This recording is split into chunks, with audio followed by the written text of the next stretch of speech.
One day, I was brushing my teeth in front of the mirror, getting ready to go to work. And I noticed that my arm had turned purple. So I went to the Google Infirmary. We had that on campus.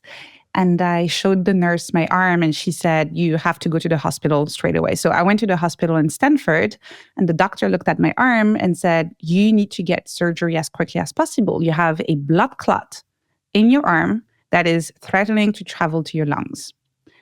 And what did I do in that moment? In the doctor's office, I opened my laptop and I said, 1 second, I need to check my calendar.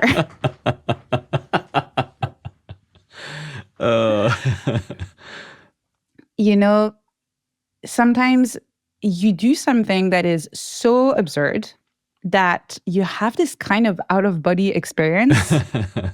You see yourself do the thing and you feel like, am I this person doing this? That's how this moment felt for me. It felt so ridiculous that my priorities were so out of whack that my to-do list, my project launches were more important than my health. And that's really that was the seed that made me start reconsidering whether I had my priorities in order.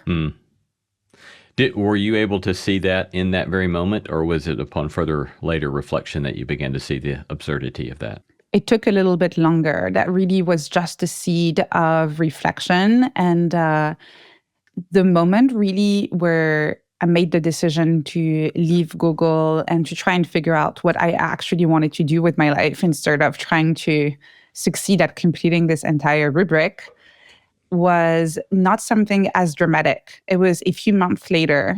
I was back home in France, visiting my family for Christmas, and someone asked me, how's life?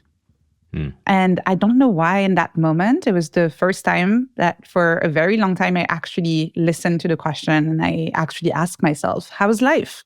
And the truth is, it wasn't bad, but also I had lost a lot of the excitement and the curiosity that I used to have as a child. I was so obsessed with this linear definition of success, climbing the ladder, getting the next promotion, working on the next project, that I had very little room for exploration and for figuring out what I actually wanted out of life.